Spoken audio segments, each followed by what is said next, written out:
I only have 16 slides, so I'm going to make it easy on you. I'm going to talk very simply about TIF law basics. I'll have some handouts, frequently asked questions that are basically from the Wisconsin Department of Revenue website that I printed out for you. What is the purpose of TIFs? What is the TIF process? What's the process for creating a TIF district? What is our TIF capacity? That's a question that Councilmember Sweeney just asked.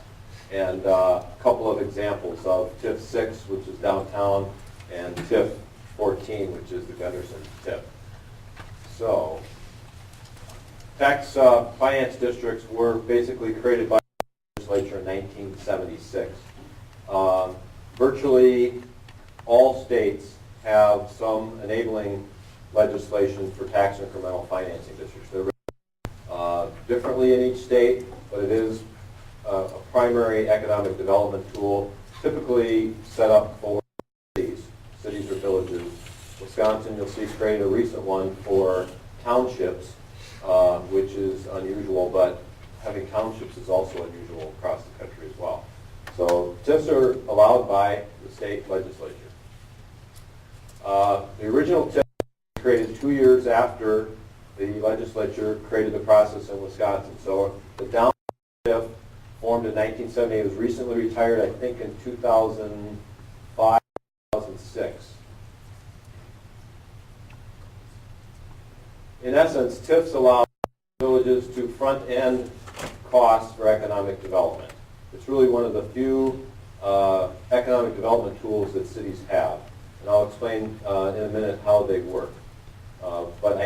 In essence, the city loans money, if you will, to a developer, or perhaps we do some of the infrastructure up front. The tax base that then comes in from that new development pays off the debt. So new private development, it creates higher property values and therefore higher tax collections. So there's increased revenue from the new development that in turn pay off the expenditures that are set forth in a project plan. So again, I'll get into what is a project plan in a second. This is one of the basic fundamentals. TIF gets a lot of criticism, but that development would not occur unless there was a TIF. That is kind of the but-for clause that people talk about. But the creation of a TIF, but for the city working with the developer, the development would not happen. Again, the way TIF is that when you create a TIF district, 100% of the new tax revenue, as Wayne explained, when you pay your tax bill, you get one tax. A portion of that goes to the county, portion goes to the school district, portion goes to the VOTEC district. There's a real tiny mill rate for the state of Wisconsin on your property taxes, and the left is the city tax bill, or city tax rate. So again, you're paying, when you pay your tax bill, you're paying really to 5 taxing jurisdictions, the city being one of them. In a TIF, you pay your taxes as you normally would. You just send in your tax bill. But within a TIF, after the date of the TIF, the increased tax over and above a base, that comes directly to the city. So in other words, we get to keep the revenue from all those other taxing jurisdictions in the TIF. I'll explain that a little more if you have any questions on that. A TIF district has to be approved by, what's missing up here is the Planning Commission, but the Planning Commission, the City Council, and a Joint Review Board. A Joint Review Board is set up, which includes those other taxing jurisdictions, the city, the county, the school district, the technical college, and a member of the public. So it's a 5-member committee that oversees, they actually overrule, if you will, common council action. Council has to approve it, but then the Joint Review Board could reject it. There are 6 kinds of TIFs. I highlight the type that the city basically uses. There's a blighted area TIF. You have to have a blight finding. There's a rehabilitation and conservation TIF, very rarely used. I think it was over in the Milwaukee area used kind of in a flood control to basically say we're going to restore this area. This community bought out a bunch of property and created a TIF using new development outside to pay for a flood control project. We've used industrial TIFs quite often. There's also a new animal in TIF called a mixed-use TIF. In other words, it can be part residential.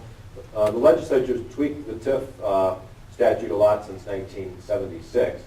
For a while, this legislature was saying, we don't want to use TIF to promote urban sprawl. They've kind of backed away from that, but then they created this mixed-use concept where you can have some portion of the TIF residential. There's also a new animal called environmental remediation TIF, and that's to pay for cleanup costs specifically for a polluted site. So you can, and for a while, when the TIF capacity used to be a lot lower than the 12%, so you could actually use an environmental remediation TIF to go over that. What used to be, there was a 5% and a 7% test. This new one is this town tourism, agriculture, and forestry TIF that doesn't apply to the city. So again, we typically use those top three.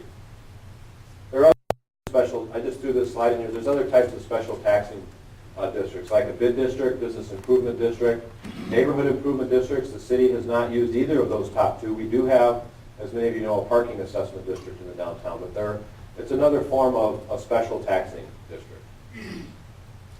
Okay, here are the requirements. In essence, you have to create a project plan. The project plan has specific statutory requirements. What is in the project plan? And I didn't bring any with me. They're available from the city. But you have to go through an economic analysis. You have to do this but-for clause. If there's a blank determination that needs to be done, that's all in there. You have to have an opinion of an attorney. Typically, it's the city attorney. For other communities, if they don't have a staff attorney, you have to have an attorney opinion to, does it meet the state statutory requirements for the creation of the TIF? Then it goes on to the Plan Commission, which is required with a Class 2 notice to have a public hearing, and they adopt or modify the project. And then it goes on to the Common Council, Joint Review Board, and then the staff kind of behind the scenes with the city clerk and the assessor's office, they create this base year packet that goes on to the Department of Revenue. They set the base level of property value within that TIF. And then annually, there's reporting that's required to go to the Department of Revenue that's created by the assessor's office and the clerk's office. Okay, here's how TIF works. In essence, we have to do, there's a financial or fiscal analysis that's in the project plan. You make assumptions. How much tax base is going to be created in the TIF, what kind of tax revenue based on a certain mill rate, and whether that mill rate is going to go up or down or stay flat. So we do this economic analysis of what are the development projects, projections that are going to happen in there. What is that going to mean for tax revenue? And then there's a spending side of the equation. What are the public improvements that the city would put forth in the area to improve the area? And then it's basically, is there enough development that's going to generate taxes to retire that debt? So is there enough tax revenue to pay off the debt, any expenses that are outlined in that project plan? So again, over time, if the revenue exceeds expenditures, you have a successful TIF. We have several TIFs that we have been successful, well, none of them have failed, let's put it that way. The airport TIF is actually helping out other TIFs. The TIF 5, helping TIF 6.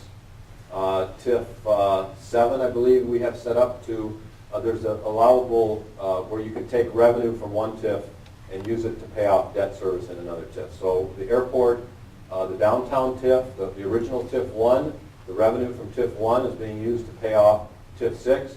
But at a certain point in time, after 23 years, we had to retire TIF 1. So we were using about $1 million from the original TIF to help pay off, for example, the expansion of La Crosse Center.